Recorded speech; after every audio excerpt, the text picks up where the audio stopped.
Podcast Sports with your host Jay Pops. Guys, it's National Signing Day. This is the traditional National Signing Day on February 2nd, 2022, people. So, what are we looking for the A&M class that's already at number one, in which has so many people frustrated? Well, we're looking to add some more pieces. Well, because you know what? You can never have too much talent. All right, you can have it. You can never have enough talent. Same thing as money. You can never have enough money. So, hey, why not recruit more players, get better results? Hopefully, that's what we're all hoping for, and continue to go along from there. But guys, on this latest edition of the Homemade Podcast Sports, we'll be getting into some things, guys, as you can see. But we'll be getting into some things, man. First and foremost, how you guys feeling out there, Aggieland? Talk to me, man. Let me know what is up out there with you guys and how you guys are feeling, man. Because I'm feeling real good on this, like I say, traditional National Signing Day, and I'm ready. I am ready, man. I'm ready. Somebody just come in and said I'm ready for the 3 mic drops. Well, you know what? I'm ready for that as well. So I told you guys on yesterday, Bobby Taylor and others, as well as Cam Dewberry and Damon Demons came from out of recruiting retirement. I saw what Demons was like. Hey, man, Bobby, do I need to come from out of recruiting retirement?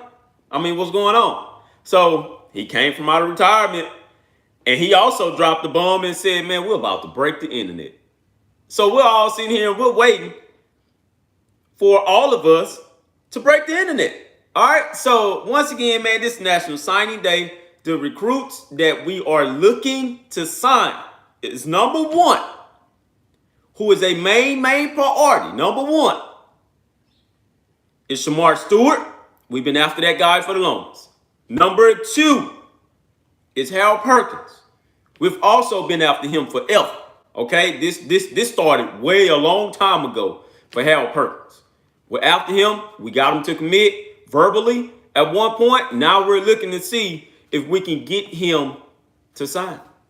Because I'm gonna tell you like this, man, and we're gonna get into more about Hal Perkins, man. I'm gonna tell you this here. People can say what they want to about Perk, but Hal Perkins is a generational linebacker. And I say that with confidence and ease, man. That's how much the young fella is. That's how much of a value he has made himself at that position. He is a linebacker maybe like none of us has never seen before. Okay, so we've had some pretty good darn linebackers out there. But when you turn on the film for Harold Perkins just like no other, man. So the thing that got me about Harold Perkins was this here when I seen him do this. And for people out there that want to know, yes, look, this is the same shirt I had on yesterday. But it was laundry day, okay? But anyways, for the play for what got me just really intrigued on Harold Perkins was this here. When I seen him cut up the middle between the offensive line and the defensive line, he just completely shot up the middle. Took the football from the quarterback while the quarterback was in throwing motion. I mean, completely went up and said, thank you. He didn't intercept it or nothing. He just took it away from him. I mean, just yanked it out of his hand while the quarterback was about to throw. But Hal Perkins was already right there, and he took the ball and ran it all the way back for a touchdown. That's generational talent, man. That is generational, okay? Same thing with Walter Nolan. Walter Nolan is a generational prospect. It is a lot of these guys that's committed to this team that are generational. Connor Wingman, another one, generational quarterback. But also, man, it's another one that's generational, which is Denver Harris. Denver Harris is a generational cornerback, people. It's not a lot of people that can do what Denver Harris is doing right now. This is the reason to why I wanted Evan Stewart. That's generational footwork for a wide receiver. Once again, if you guys do not watch recruiting and you guys do not watch these kids like that, you are missing out on a lot. The footwork that Evan Stewart has is generational, and he's way before his time. Okay? Like I say, the same thing with the QB. Connor Wingman is before his time. Chris Marshall is even before his time. Because the thing about Chris Marshall and what made him a 5-star is that he doesn't give up. He goes out there and he ran down the sideline while Connor Wingman was throwing him the ball, and he turned around, caught the ball, looked at the sideline for a little bit and fell down. He stayed in bounds. That's generational wide receiver talent. Once again, Evan Stewart, generational footwork. Connor Wingman, Chris Marshall, generational playmaking ability. So you guys can't forget, we still got one more wide receiver in this class, Nora Thomas. I know Nora Thomas isn't a 5-star by all means, but he's a 4-star. Do you think they just gave him that 4-star, or do you think he earned it? So the thing about Nora Thomas is that Nora Thomas reminds you of Josh Reynolds. Look, man, I can go on and on about this class here, and none of you guys would probably want to hear that. Man, I can go on and on. So as of right now, I am looking at my CBS Sports, in which they're doing the live recruitment at the moment. And this here is a shocker, and this has nothing to do with A&M. Trayvon Citizen, running back, that was once an LSU commit, but also decommitted, he has committed to Miami. Now, that is a shocker. I did not see him going to Miami. I thought he was a Florida lean by all means. I thought he was going all the way to Florida. Pete O'Neal, man, what's going on with you? Hey, shout out to Leon, mate. Hey, tell him the Aggies are behind him in that Senior Bowl, all right? But Trayvon Citizen just shocked everybody. It was another guy, 4-star defensive end that just committed to Florida. That just committed to Georgia not too long ago. Told everybody he was staying home. So he went on ahead and went where he went. Like I say, Shemar Stewart should be committing at 12:30. 12:30 here, 1:30 out there in Miami for the people that's out there in Miami and stuff like that. But for the people that's out there in Florida, I'm sorry, stuff like that. But Hal Perkins will commit at 3:30. And Jacoby Matthews will end the day. He will commit at about 7 p.m. tonight. I feel good about all three of these guys. All three. Okay? Just picture. We get all of them. And, we continue to stack this number one class as we're doing.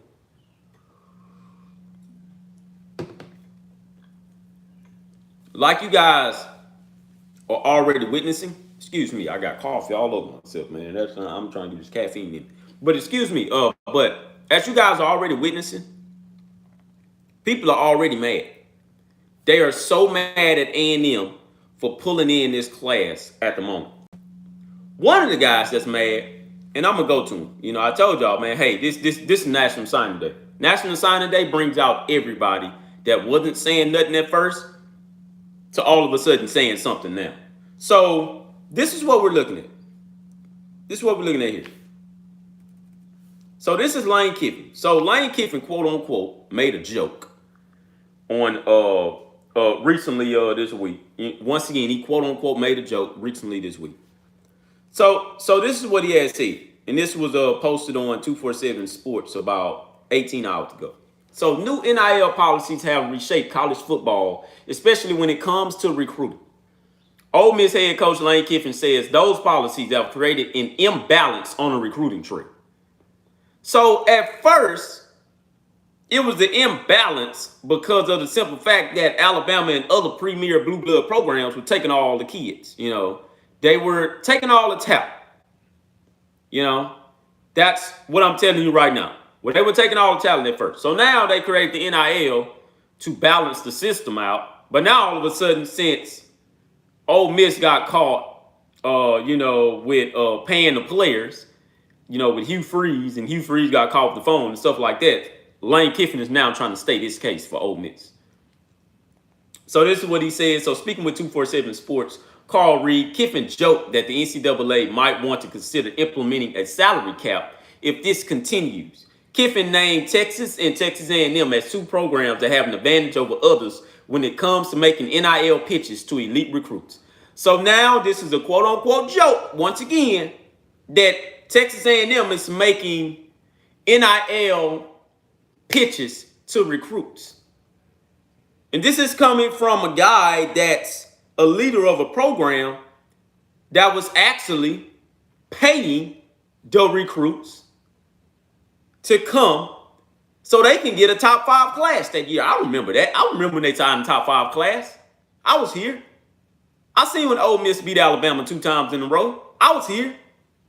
I seen when Ole Miss was ranked at like the number 2 or 3 team along with Mississippi State that year. I was here.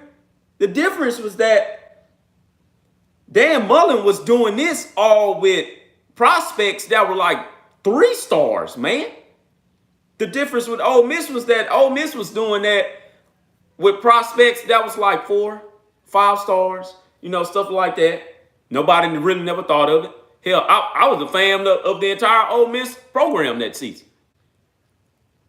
I mean, but that was just me because I love to see good talent when I see it, and plus I love to see Alabama get beat, just like we all do. But anywho,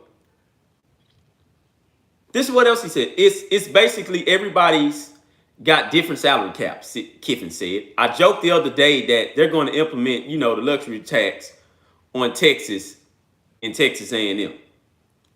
What they're paying the players is unbelievable. Why do we do this? Why do we do this, man? Like, this here trips me out so much. To my understanding, if we're going to pay these players that $30 million that you guys had said that we paid them anyways, look, man, we only paying them for no reason because, hell, we're going to go 8-4 anyways. And what you guys are predicting nowadays with the number 1 class, it doesn't make any sense because we're going to go 8-4.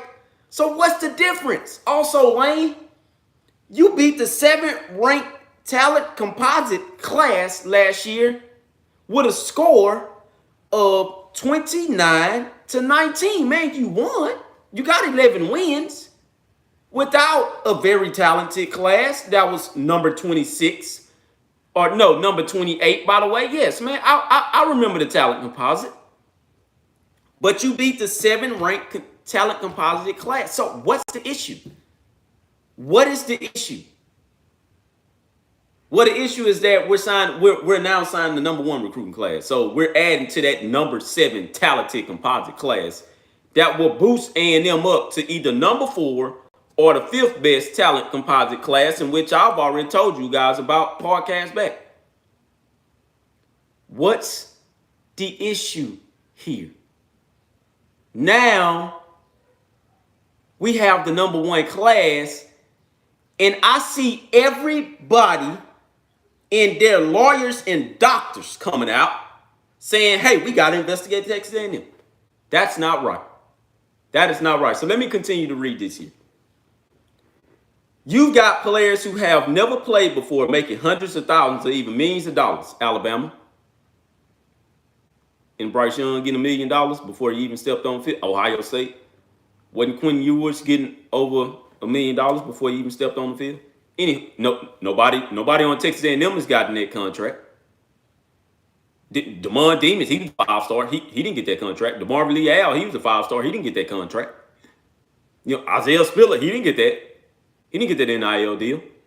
Anywho, let me keep on going here. It's making hundreds or even millions of dollars. It is what it is. But it's going to be an equal playing field around the country. But it's not going to be an equal playing field around the country at all. What happened in the NFL if people had different salary caps? Eventually, those guys with the high salary caps are going to win a lot of games. So now apparently NIL is going to make Texas and Texas A&M 10-win programs going forward. This is what we're getting to.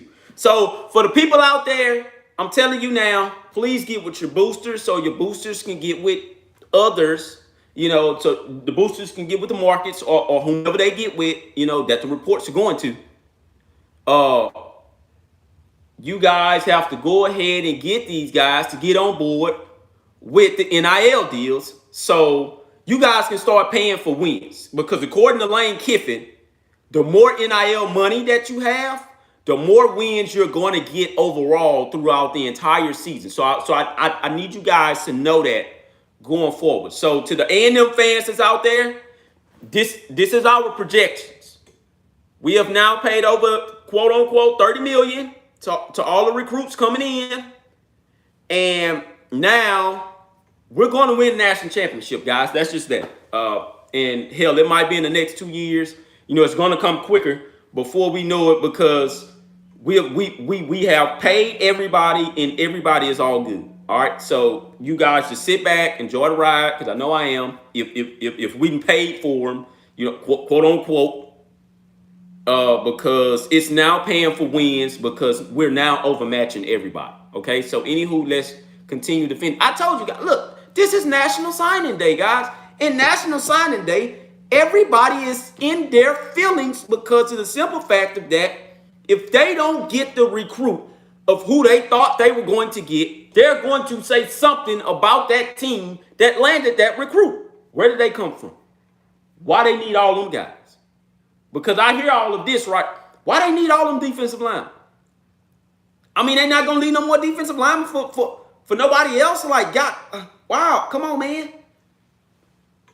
The nature of the game is called feed the beast. Feed the animal. If you keep feeding him, he gets full. Guess what happens when he gets full? That food has to go somewhere. So that's basically saying now we're SHITing on everybody with this recruiting, and now they're mad. I told you guys before that it was going to come a day where the tables were going to turn. If you guys have been following this podcast long enough, I remember when I first made this podcast sitting on my front porch, and I asked the question of this here. Who will own the next decade? I asked that. And I explained a couple of teams. I put Clemson in there. I put Alabama, of course, in there. I put Ohio State in there. Texas, USC. I named all of the blue blood programs.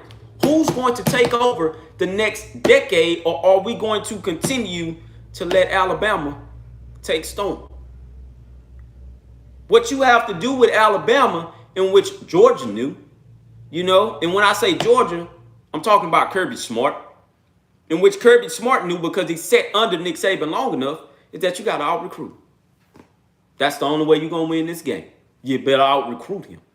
Because if you don't out-recruit him, he's going to own a whole nother decade. So what did Jimbo Fisher do? Who set up under Nick Saban, by the way, as well? He out-recruited him. Because we're not giving the next decade just to Alabama. Okay? So Lane Kiffin, if you're listening, you got to out-recruit. All right? Out-recruit them. And then we can talk about something. What I'm not going to do is talk like we have been signing number one classes for the longest. I'm not going to say that. I'm not going to pretend like we're a blue blood program neither. I didn't say that. What I said was that we're going to out-recruit you. Now, whether if we can win, we have yet to see that happen. Okay? We're going to find out this year. Can we win with these type of recruiting classes? Can we? Or are we just recruiting just to say we got the number one recruiting class? So once again, it will happen. All right? I just want you guys out there, A&M fans, to be prepared for when we go out and get these guys, okay? I just want you guys to be prepared because it's going to be a lot of people that's very, very mad, okay? And I cannot express that long enough. It's going to be a lot of people that's mad, man, and they deserve to be mad. And I'm gonna tell you this here.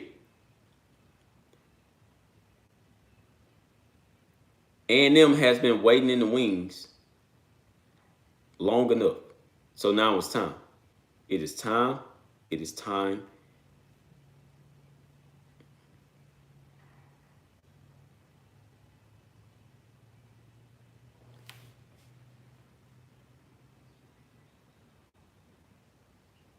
Excuse me, guys. I'm sorry. But now it's time. It is time. It is time. Okay? And we have to get out there, man. So be prepared to hear everything that you should be prepared to hear, because it's going to be a lot of people that is aggravated at what's going on. So I'm sorry, man. So let me get to some of these comments. I see you guys in here. Uh, what's going on, Terry Williams, Chad Smith, West Yarborough. That's a new name. I never seen that one. Lucci 721. Man, I thank all of you guys for tuning on in here. I see a lot of you guys saying, yeah, it's time. You know, like I say, Pete O'Neill, Captain Gaming, what's going on? Nate Brinkley. Man, you made your way on in here, huh? We signed all 3 targets. Plus a 5-star surprise flip today. I can honestly believe that. I can believe that. But like I told you guys once before, man, it's time to take over a decade. And it's time for a new team to come on. It's time. T-shirts coming soon. Look. What we're shooting for here is not only to compile talent, but now Jimbo Fisher is wanting to be a monster with it. Jimbo Fisher is wanting to make history somewhere else instead of making history at Texas A&M like he's already done with this #1 class. So understand this here. Jimbo Fisher is going to get another extension. You can go ahead and best believe that. Just because of this #1 class, for a fact. But he is wanting to make history somewhere else because of the simple fact that he hasn't made history so far as winning the Natty yet. You know, so far as winning New Year's Six bowl games, stuff like that yet. So, like you say, yeah, hey, it's fun being an A&M fan. It is, because this is the new breed of the A&M fans ever since we moved to the SEC. Understand that it was fans in general all over anyways, but this is the new wave of the A&M fans that are all coming in now. The older generation, they have gelled with the newer fans so much to where we continue to make this a hard place to say no to, you know, because of the older generational fans and the newer generational fans. So when you combine those two together and we say, hey, man, no, it's really a family in a network, it's hard to say no to. Even if you're not a fan, you're going to want to look in to just see what's going on, because it's crazy. It's crazy, man. And we have watched things grow. And this is all credit to Jimbo Fisher. But this is also all credit to Kevin Sumlin and what he was able to do when he had Johnny Manziel.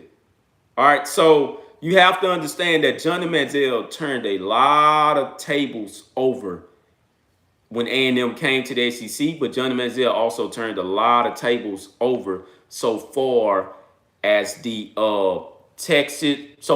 premier Texas college football programs in the state of Texas alone. He turned a lot of tables over in the Big 12, because after that defeat of Oklahoma like that, after the whooping that he put on Oklahoma, the Big 12 knew that they had lost a valuable piece.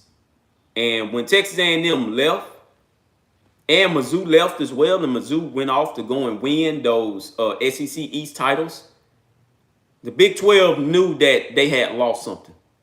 They lost something that was greatly going to depreciate their conference. And now you look up, and Oklahoma and Texas are now leaving as well. So that's really going to devalue. That's going to devalue the whole conference. So, like I say, man, it was a sight to see both fan bases come together, the newer and the older fan bases come together and we're just one big family, man. And that's hard to break apart because nobody has seen that before. So when you have 100,000+ fans, just like Tennessee fans, and everything gets rocking, and then you got Jimbo Fisher bringing in the #1 class, and then we just beat Alabama at home and Auburn at home just last year. This will only get bigger. This will only get bigger. So I need you guys to understand why recruits have bought in. They bought into Jimbo Fisher and what he's wanting to do, but they also have bought into the guys at Texas A&M so far as what they want to do, so far as winning the championship. They want to win one, man. They want to win one. So you guys can't forget about what Von Miller did, and you also cannot forget about what R.C. Slocum done. The guys before R.C. Slocum, to my guy that created the 12th man and stuff like that. The names aren't popping off my head, but to those guys that created the 12th man, and also to what Billy Lucci in the Tex Ags community did. See, Billy Lucci and the Tex Ags, man, they created something of where if you wanted content about Texas A&M football in general or sports in general, you get with Tex Ags. So now that Tex Ags is witnessing something that has never been seen before, they continue to send that out. And now when Tex Ags done the whole NIL deal and, it was legal, that was it. That was it. So you're talking about something that still has never been seen before, and we're shooting for the #1 class, period, man. So that is what's amazing to me.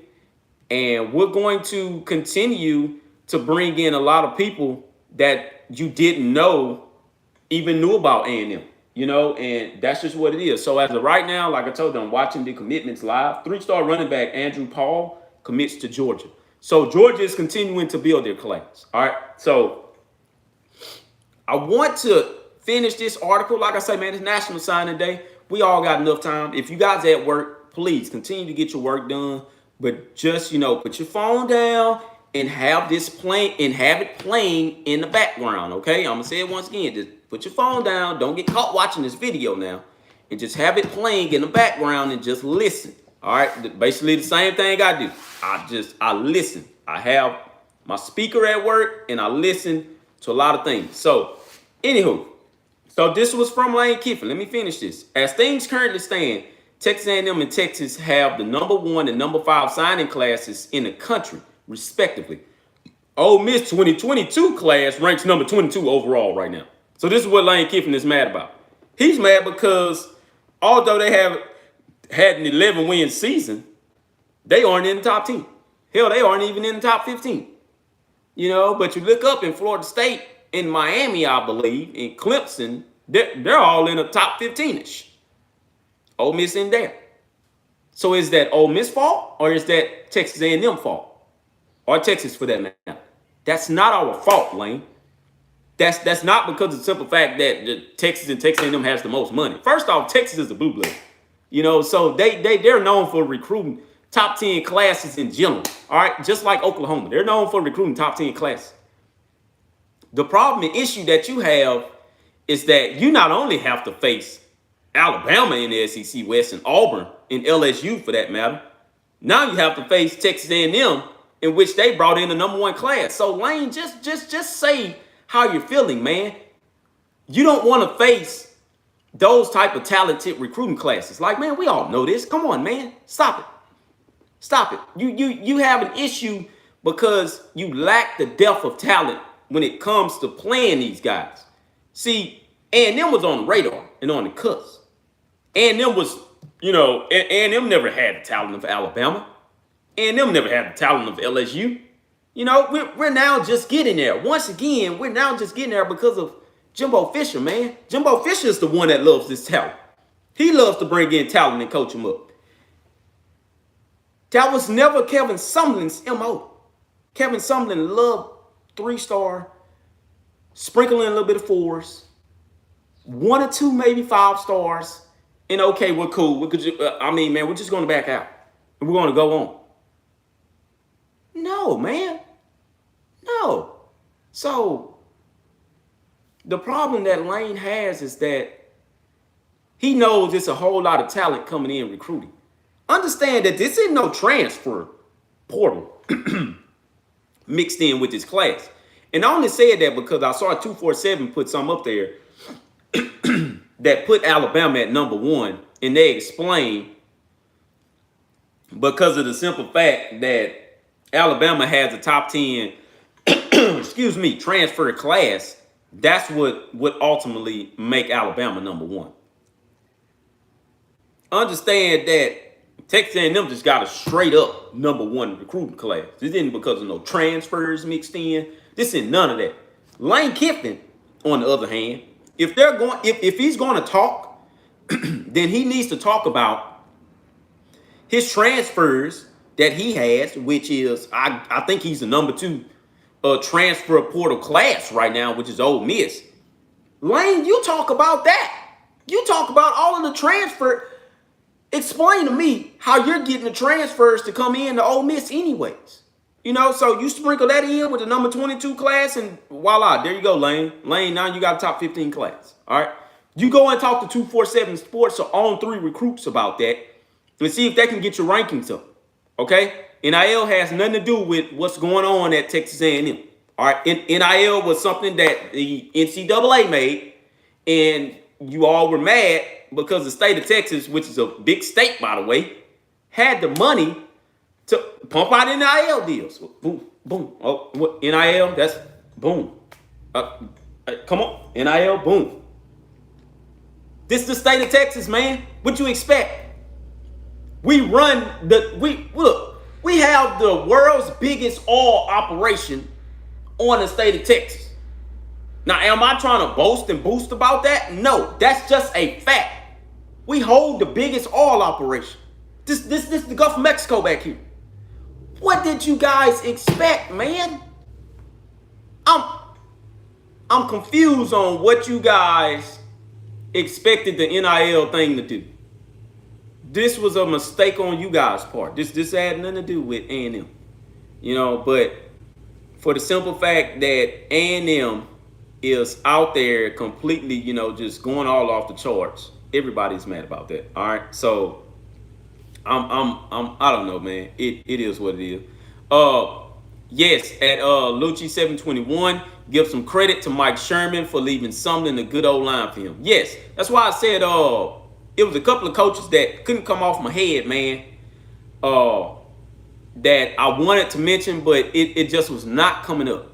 You know, it wasn't coming up at all, man. So I just want to give a shout out to all of those guys, man. I mean all of them. Jackie Sherrill, everybody. Like I say, those names were not coming off the top of my head, but Jackie Sherrill, Mike Sherman, and Mike Sherman by far was one of A&M's best recruiters as well. It's just Mike Sherman. I have no clue what was going on with that team with the Mike Sherman days, in which I'm way too young to know what was going on at that time. I was not watching as much football. I was just working. All right, so that's just what it was.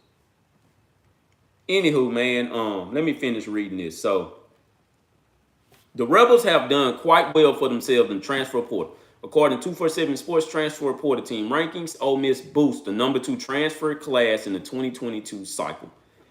This isn't the first time that Kiffin has expressed some frustration with new NIL policies.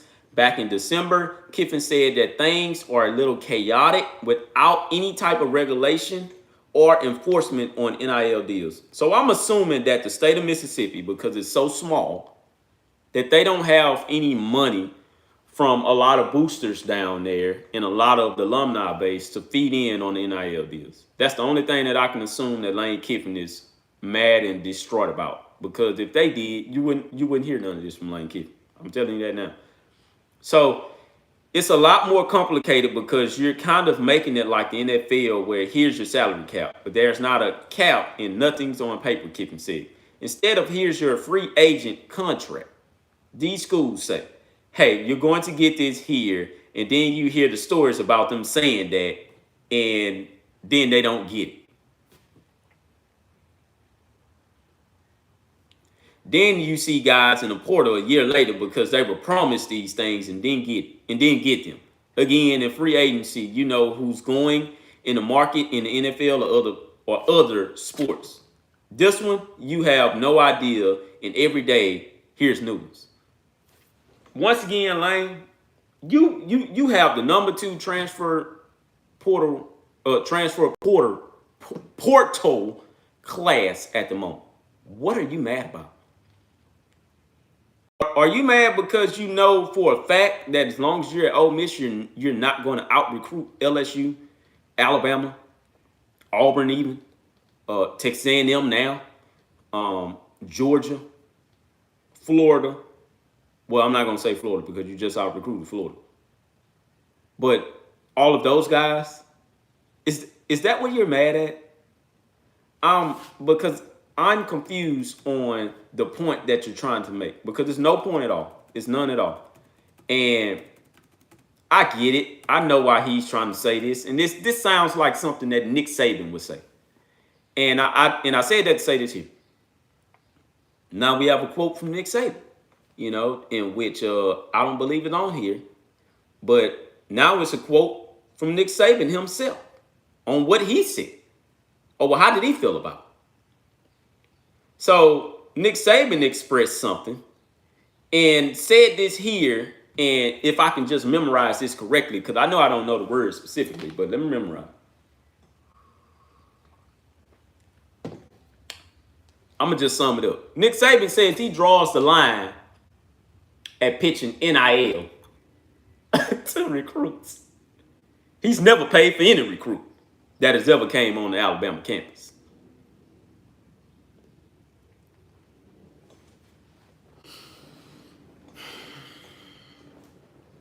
I need you all to make sure that you got your...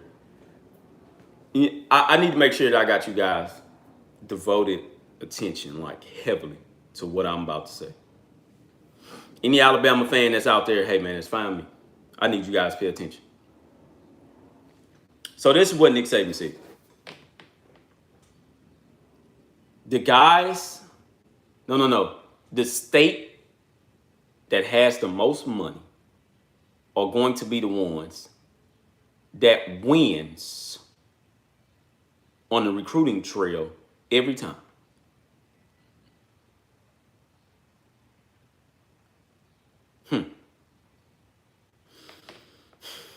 I'm gonna say this once again. This is not words, Nick Saban. I do not know all of the exact correct words, but I'm summarizing. Nick Saban said that he doesn't. He draws the line at pitching NIL to recruits, but also he's never paid any recruit to come to Alabama. Also, he said that whatever state has the most money and whatever alumni base is the biggest, and those are going to be the guys that's winning in the recruit. It kills me to hear these comments from Nick Saban because of the simple fact of that Nick Saban has lost the recruiting battle 4 times.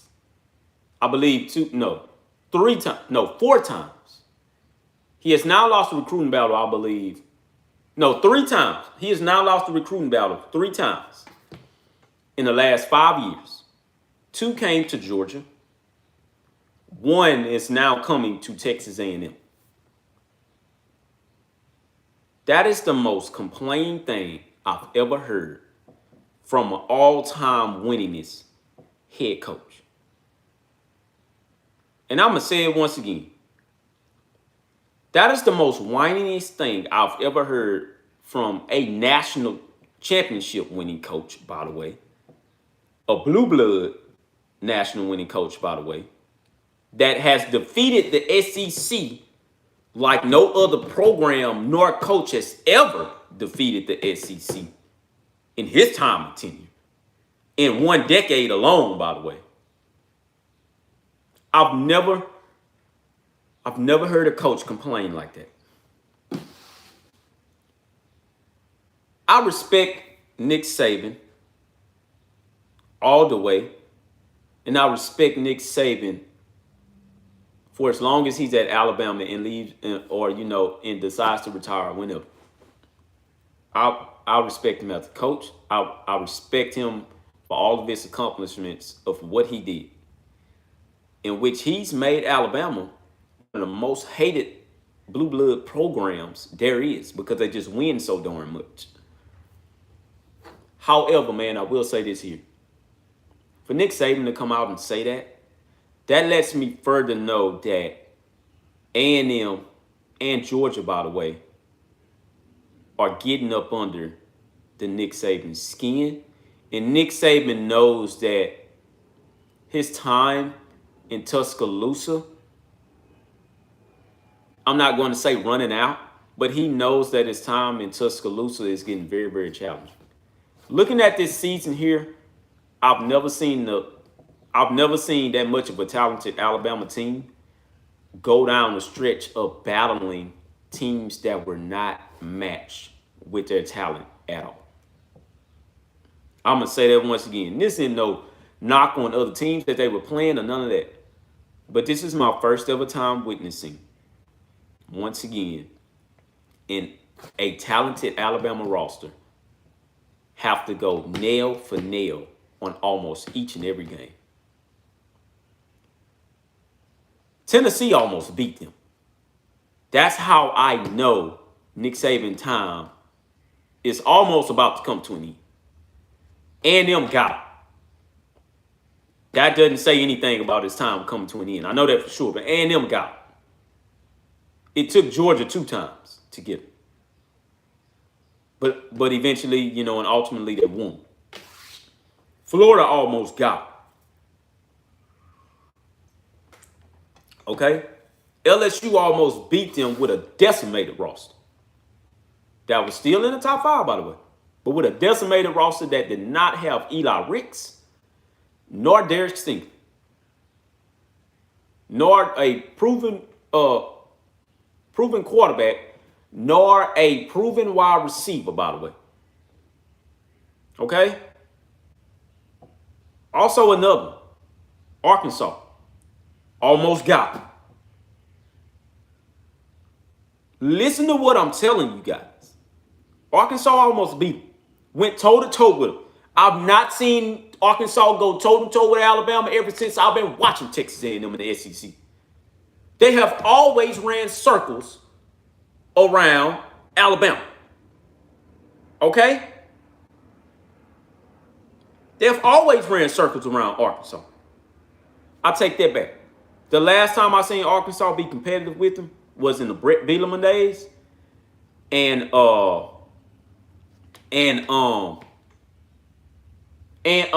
Alabama beat them by 3 points.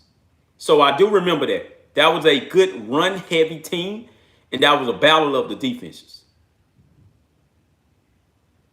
But anywho, Arkansas almost beat them. And a lot more other people got a chance to knock them off.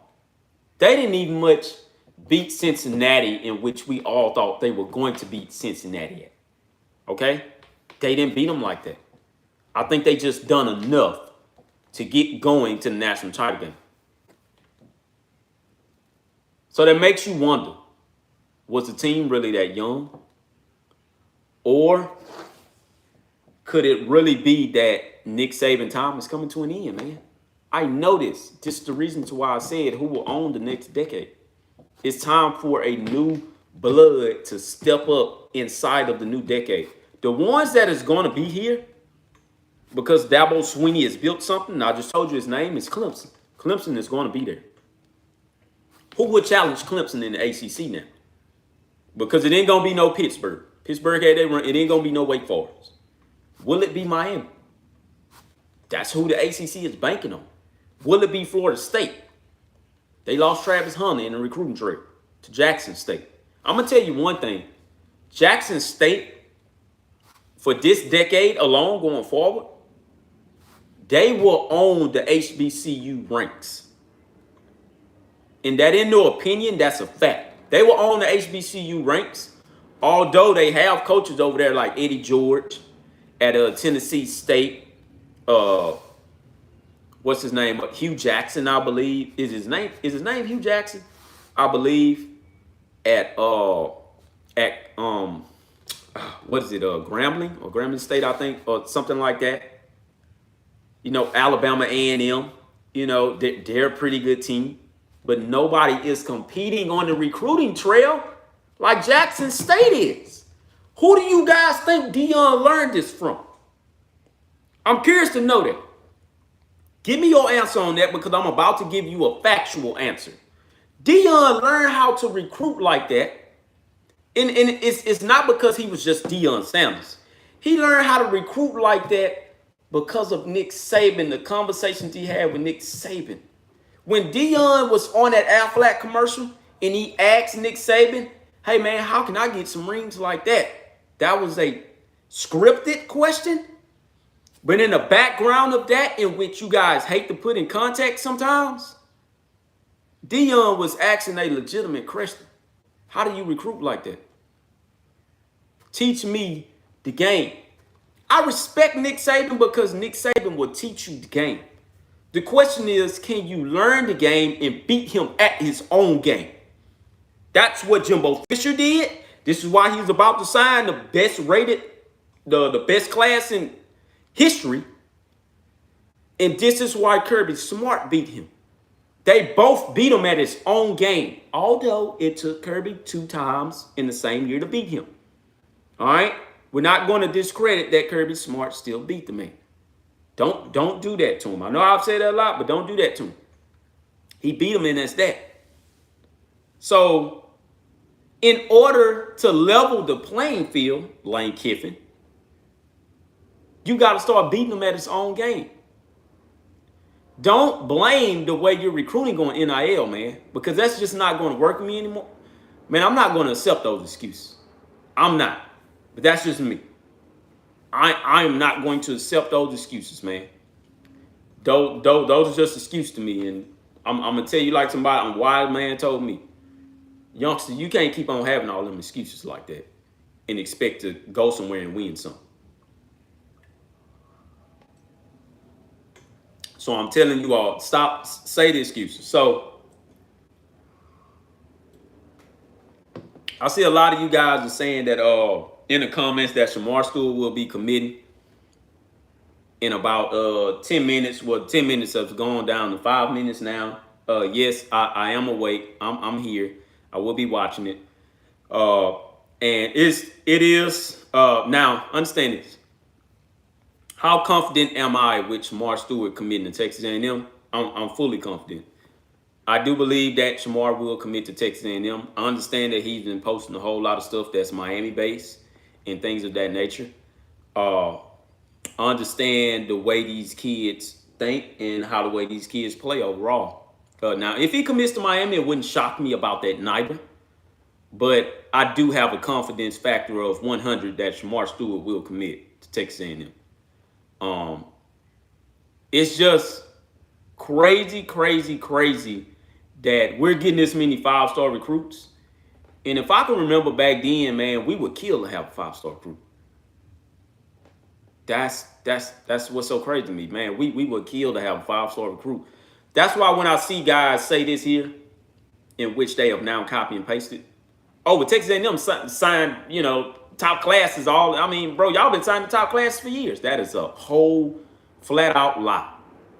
That's a flat out lie, man. Stop saying that we signed top classes for years. That's a flat out lie to me. You guys are really mistaking us for somebody else. All right. Now have we signed top 15 classes? Yeah. We were signing top 15 classes. I sat here and I've watched every single National Signing Day ever since they put this on the TV screens. All right, so I when I say I've seen almost all of them, I seen it to when they put it on ESPN, and we only had the February 2nd National Signing Day. I saw it and I I was stoked about us getting a top 15 class. I was like, oh, hell yeah, man. We got top 15. Hey, come on, baby. Man, we going to challenge Alabama now. That was me back then. That was you guys back then. We were stoked about that. Now, we know that we don't have to sign top 15 classes anymore. We can sign better classes instead of top 15. So I think when Jimbo Fisher came in, Jimbo Fisher looked at it and he was like, y'all are excited about a top 25 class? Man, where's the pride at around here? Where's the pride? And I think Jimbo Fisher went in with this attitude and notion like, no. We don't sign top 25 classes around here. We sign top 10 classes. So when Jimbo Fisher came in and he signed that first top 10 class, top 5 class, by the way, in his second year, that's what changed every A&M fan's perspective going forward. That's what changed every analyst's perspective for A&M going forward. They all put it into their mind, well, no, man. Hey, they ain't signing top 15 classes anymore, man. Them guys are signing top 5, top 10. So Jimbo Fisher has brought in the number 18 class when he didn't have a full recruiting period. He brought in the number 4 class when he did have that first full recruiting. And he brought in the number 6 class the next year that involved Demas and Haynes King. And then after that, he brought in the number 7 class or 8 class, number 8 class that included Shemar Turner. And then in 2022, which is this class, he bringing in the number 1 class. This is Jimbo Fisher. This is what he loves to do. However, I do not think for one second that Jimbo Fisher knew that Bobby Taylor was going to do what he did. I really don't think that. Now, it went off the rails, and it went on from there. So, like I say, I really don't think that he knew that Bobby Taylor was going to make that class into the class it was right now. So we got about 1 minute before we see Shemar Stewart make his decision. Now, of course, like I say, they did say 1:30, but I believe that's 12:30 to us. That is 12:30 for us. I know for sure he's not going to do that thing in no 2:30, no 1:30, because it'll be 2:30 down there. So we are going to see where Shemar Stewart will be playing ball at for the next hour. So I don't know if that's on CBS Sports or you guys get me right here. Is that on ESPN or is it on CBS Sports? You guys gotta let me know that part. If it's on ESPN, then I have to. No, it can't be on ESPN because ESPN is not on yet. They don't come on until like 2. So that's my mistake. So we'll be witnessing this.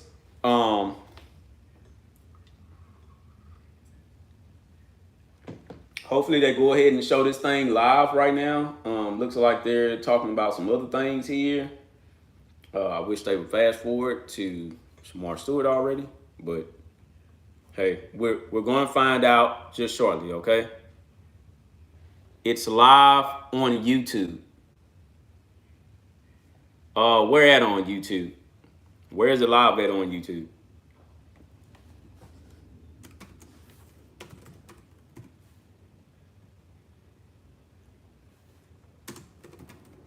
What channel?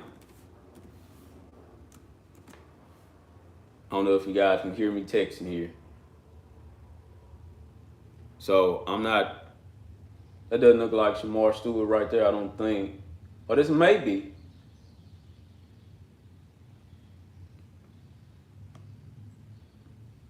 So it does, okay. What channel? It say, there you go.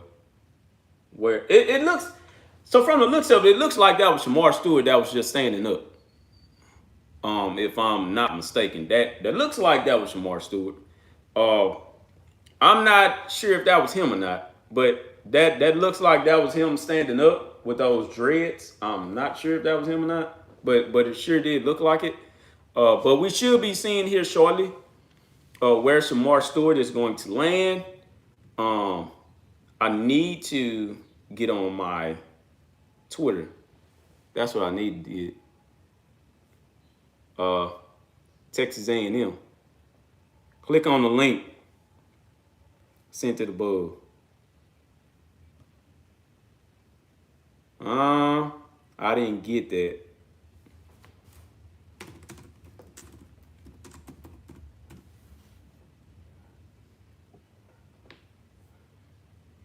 Is it on our A&M page?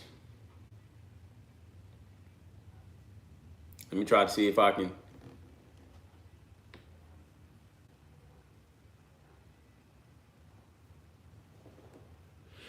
No, maybe on our A&M page or something like that, but I don't see the link here. Let me go to my subscriptions because I know Text Ads isn't running. They're running on their own page. I might have to just pull up Twitter here. You guys forgive me. I know the last time I done this, hey man, you guys got on my butt about this.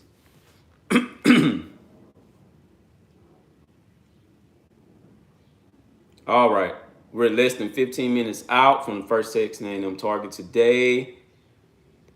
So it says we may just have to give him a couple of minutes here, in which I figured that. Going to have to let him do his thing.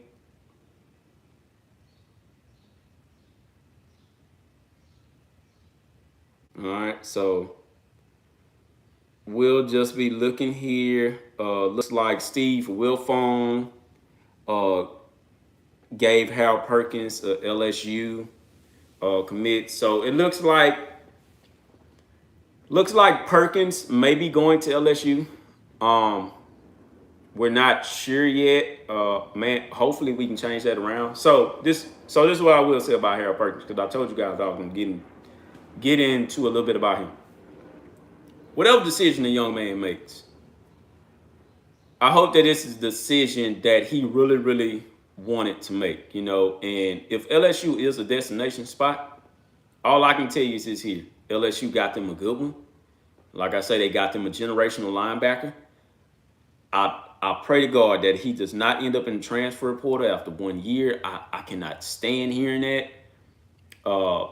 I do know that Brian Kelly, although I'm not a fan of Brian Kelly at all, Brian Kelly is still a good head coach. All right. So we all know about him.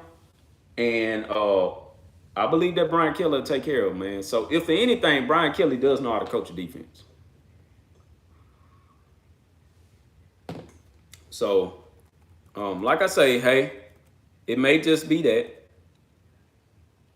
But we will see. So it looks like they're about to start talking about the Hal Perkins commitment now. So we're going to have to see where he's going to go to. So for everybody that's still on live, hey man, just hang on in there. This is by far the longest episode I think I've ever did. No, I'm lying. I've done one longer than this. But we're here, man. Like I told you, it's National Signing Day. I made sure that I got enough sleep so I can be up to, explain some stuff to you guys and get up pretty early. And, we can go through this together. So they're showing, the pictures and stuff like that, the profile, and, they're just breaking everything down at the moment. So we are going to witness this live. And like I say, man, we're going to see where he's going to go to.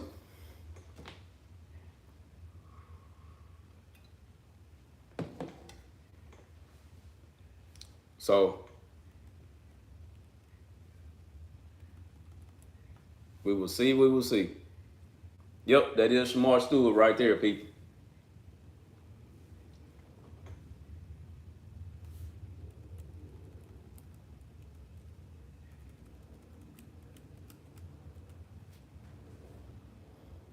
So let's see where he goes.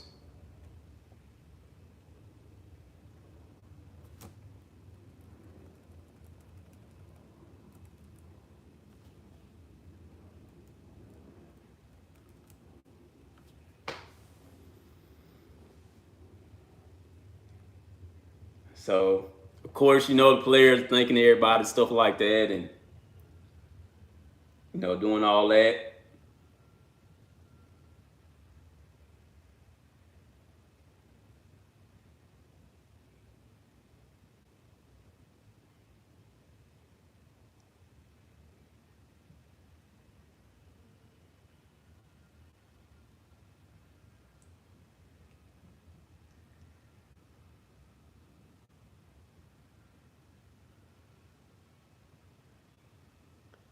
Oh!